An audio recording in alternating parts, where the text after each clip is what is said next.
नमस्कार दोस्तों। आज हम यहाँ पर पूरी ही दिल्ली सल्तनत के बारे में जानेंगे।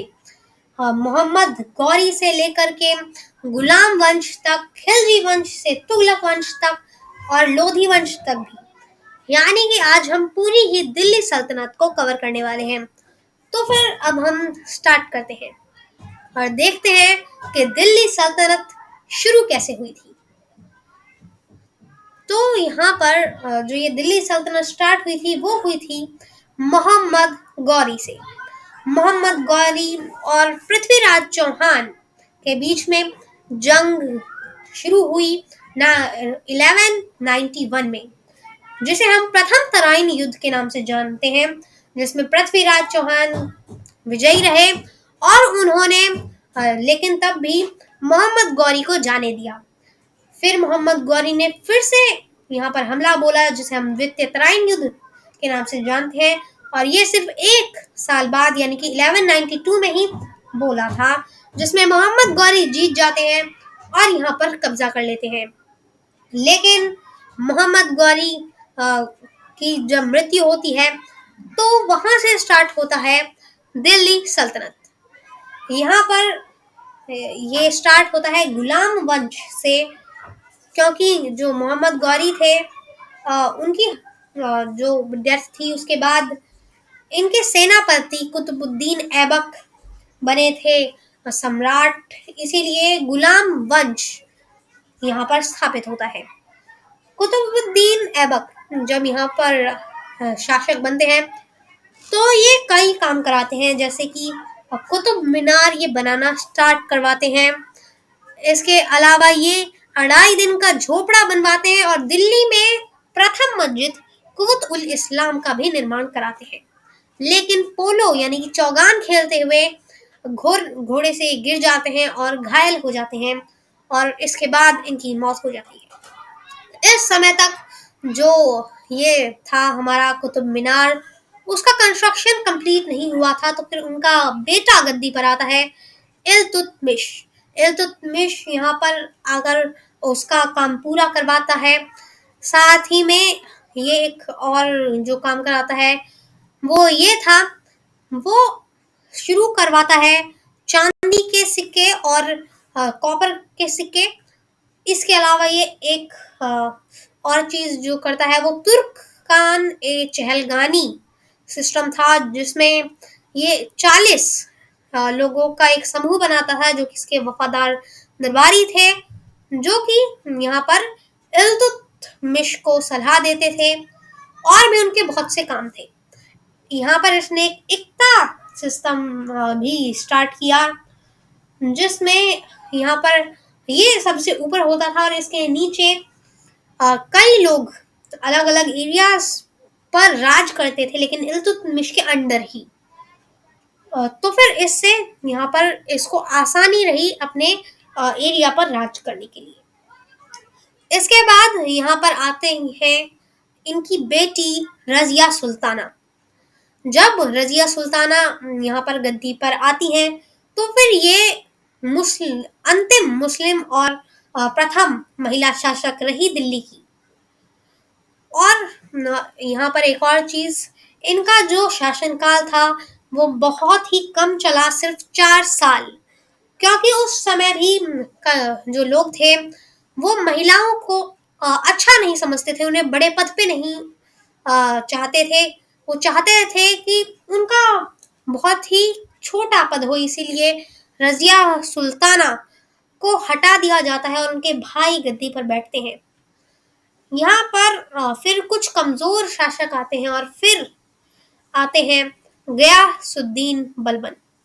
जो गयासुद्दीन बलबन थे वो गद्दी पर आते ही तुर्कन ए चहलगानी, जो कि इल्तुतमिश ने स्टार्ट किया था, उसे खत्म कर देते हैं और इन्हें कहा जाता है तोता ए हिंद। इनका एक यहाँ पर नाम रखा गया था, उपाधि दी गई थी। जो ये गुलाम वंश था इसे मामलुक वंश भी कहा जाता था। असलियत में इसका नाम मामलुक वंश ही था, लेकिन क्योंकि ये गुलाम लोगों से स्टार्ट हुआ था, यानी कि कुतुबुद्दीन ऐबक क्योंकि उस टाइम मोहम्मद गौरी के गुलाम थे, इसीलिए इसका नाम गुलाम वंश भी रखा गया। तो उस समय तक जो मामलुक वंश था वो इतना बड़ा हो गया था, लेकिन गयासुद्दीन बलबन के बाद जो सारे ही उत्तराधिकारी इनके रहे वो बहुत ही निर्बल रहे, और जो अंतिम शासक थे उन्हें मार दिया गया यहाँ पर जलालुद्दीन खिलजी के द्वारा। और जो जलालुद्दीन खिलजी थे वो खिलजी वंश की स्थापना करते हैं यहाँ पर। इसके बाद इनके दामाद गद्दी पर बैठते हैं, अलाउद्दीन खिलजी, इनको मार करके। और जो अलाउद्दीन खिलजी थे वो अपना साम्राज्य बहुत ही बड़ा कर देते हैं, जो कि आप देख सकते हैं यहाँ पर ये कितना बड़ा इनका एरिया था, कितने बड़े एरिया पर ये कब्जा कर रहे थे। लेकिन यहाँ पर फिर अगला जो शासक आता है मुबारक खिलजी, उसे सत्ता से हटा करके जो गयासुद्दीन तुगलक थे वो खुद बैठ जाते हैं इस गद्दी पे, और यहाँ पर स्टार्ट करते हैं तुगलक वंश। जो गयासुद्दीन तुगलक थे उनके बाद आते हैं मोहम्मद बिन तुगलक। मोहम्मद बिन तुगलक थोड़े विचित्र व्यक्तित्व के स्वामी थे, क्योंकि उन्होंने कई ऐसे काम किए थे जिन्हें अब हम आगे देखते हैं। उन्होंने अपनी जो राजधानी है वो दिल्ली से दैमाबाद कर दी थी, यानी कि दौली कर दी थी, देवगिरी कर दी थी। तो यहाँ पर जब ये जगह चेंज करते हैं तो फिर जो यहाँ पर मंगोल ऊपर खड़े थे इन पर हमला करने के लिए, उन्हें एक अच्छा मौका मिल जाता है और वो दिल्ली पर हमला कर देते हैं। लेकिन अपनी गलती समझकर ये वापस ही दिल्ली अपनी राजधानी करते हैं। यहाँ पर ये गोल्ड और सिल्वर कॉइन्स की जगह कॉपर कॉइन्स लाने की कोशिश करते हैं, लेकिन ये भी इस काम में भी ये फेल हो जाते हैं। और क्योंकि जब ये इसको कर रहे थे तो फिर यहाँ पर नकली सिक्के बनाना स्टार्ट कर दिए लोगों ने, तो फिर इन्हें फिर से गोल्ड और सिल्वर के कॉइन्स बनाना पड़ा। यहाँ तक तुगलक जो सल्तनत थी वो इतनी बड़ी हो गई थी, लेकिन इनके टाइम में दो साम्राज्यों का निर्माण होता है, जो कि कुछ इस प्रकार थे। एक तो विजयनगर साम्राज्य, जिसके ऊपर हम पहले ही वीडियो बना चुके हैं, आप पिन कमेंट में या फिर जो डिस्क्रिप्शन होता है उसमें जाकर देख सकते हैं हमारी ये वीडियो। इन विजयनगर साम्राज्य के अलावा यहाँ पर बहमनी साम्राज्य भी इनसे अलग हो जाता है, और दिल्ली सल्तनत थोड़ी सी कमजोर हो जाती है। यहाँ पर जब इनकी मौत होती है मोहम्मद बिन तुगलक की, तो फिर उस समय एक लेखक जिनका नाम बदायूनी था वो ये कहते हैं, सुल्तान को प्रजा से और प्रजा को सुल्तान से आजादी मिली। इनके बाद आते हैं फिरोज शाह तुगलक। फिरोज शाह तुगलक पहले शासक थे जिन्होंने ब्राह्मणों पर जिजिया टैक्स लगाया था। फिरोज शाह तुगलक के बाद जो बाकी शासक आए वो सभी निर्बल थे, और इसीलिए यहाँ पर एक इन्वेडर जिसका नाम था तैमूर, वो यहाँ पर कब्जा कर लेता है इस साम्राज्य पे, और यहाँ से ही खत्म होता है तुगलक वंश। जब क्योंकि तैमूर को यहाँ पर कुछ ज्यादा इंटरेस्ट नहीं था, तो फिर वो यहाँ से लूटपाट कर कर फिर से अपने साम्राज्य में चला जाता है।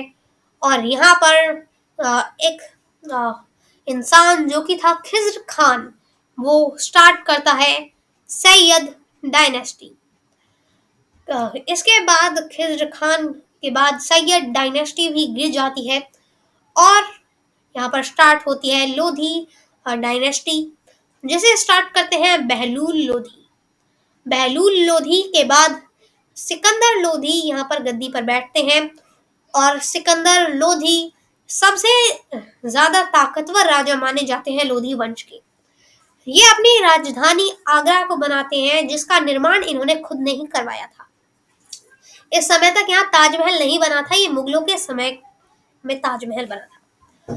फिर इसके बाद यहाँ पर इनके बाद आते हैं इब्राहिम लोधी। इब्राहिम लोधी के समय पर इनके पंजाब के गवर्नर जो होते हैं दौलत खान लोधी, वो बाबर को संदेशा भिजवाते हैं कि आओ और इब्राहिम लोधी को हराओ, क्योंकि बाबर जो था उस समय उसे बार बार उसकी ही जगह से निकाला जा रहा था, इसीलिए वो मान जाता है और यहाँ पर हमला करता है और पानीपत की प्रथम लड़ाई में हरा देता है लोधी वंश को। और फिर यहाँ पर लोधी वंश भी खत्म हो जाता है और स्टार्ट होता है यहाँ पर हमारा अगला वंश, जिसे हम बोलते हैं मुगल वंश, मुगल एम्पायर। इसके ऊपर हम पहले ही वीडियो बना चुके हैं, तो आप उसे जाकर देख सकते हैं इसके आगे की स्टोरी क्या थी। इसे आप चाहे तो डिस्क्रिप्शन से देख सकते हैं या फिर पिन कमेंट से जाकर देख सकते हैं। तो आज के लिए बस इतना ही। धन्यवाद।